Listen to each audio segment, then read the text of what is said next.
Panchayat vote পর্বে থেকে দেখলাম যে আইএসএফের কর্মীদেরকে গ্রেপ্তার করা, আইএসএফ নেতাদেরকে গ্রেপ্তার করা। এখনো পর্যন্ত খবরের শিরোনামে আসলো না যে কোনো আইএসএফ নেতা গ্রেপ্তার হয়েছে, এবং তাদের বাড়িতে আসলেন, দীর্ঘদিন ধরে তারা জেল খাটছে। কি বলবেন?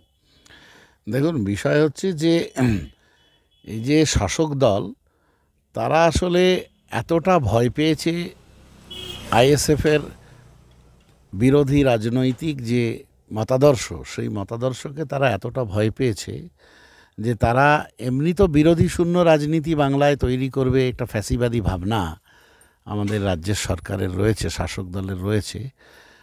তার সেটাই তারা প্রমাণ করতে চাইছে, এবং তাদের আচরণের মধ্য দিয়ে। এবং আমাদের শুধু পঞ্চায়েত নির্বাচন কেন, পঞ্চায়েত নির্বাচনের আগে থাকতে বিধানসভা নির্বাচনের পরে যে ভয়ঙ্কর সন্ত্রাস, সেই সন্ত্রাসের অঙ্গ হিসাবেই আমাদের কর্মী বাহিনীদের মিথ্যা কেসে ফাঁসানো হচ্ছে, মামলা দিয়ে তাদের গ্রেপ্তার করে জেলবন্দি করে রাখা হচ্ছে।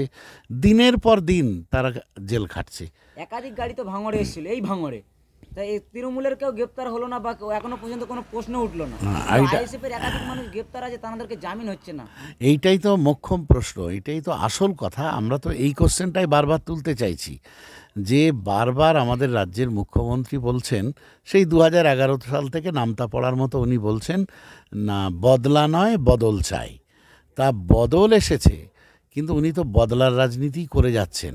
এবং বদলা মানে কি, যারা কোনো অন্যায় করলো না, হ্যাঁ, তা আমরা দেখেছি, আপনাদের মাধ্যমেই আমরা দেখেছি যে বাইরে থেকে প্রচুর গাড়ি এসেছিল।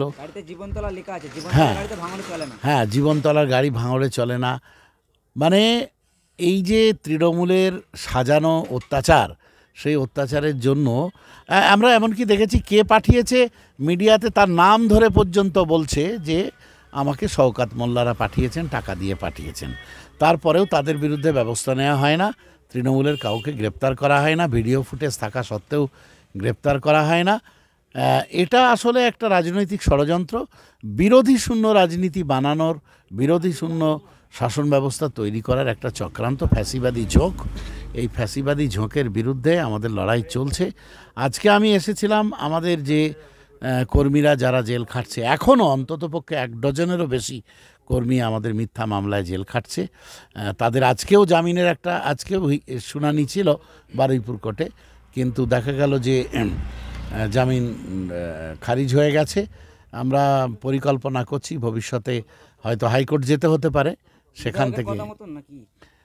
দেখুন, বিধায়কের কথা মতো তো বলবোই। আমার বিধায়ক আমার নেতা, তিনি আমার পার্টির চেয়ারম্যান, তিনি আমার পার্টির প্রাণ। সুতরাং তার ভাষাতেই তো আমরা কথা বলবো। আমরা তো আসলে একটা ইউনিট, সুতরাং এক ভাষাতে কথা বলবো, এটাই তো স্বাভাবিক। বিধায়ক যেটা বলছেন আমরাও সেটাই বলতে চাই, যে ন্যায় বিচার পাওয়ার জায়গা কিন্তু হাইকোর্ট। হাইকোর্টকে আমরা সম্মান দিই, মর্যাদা দিই। হাইকোর্টে আমরা ন্যায় বিচার পাবো, এটা আশা রাখি।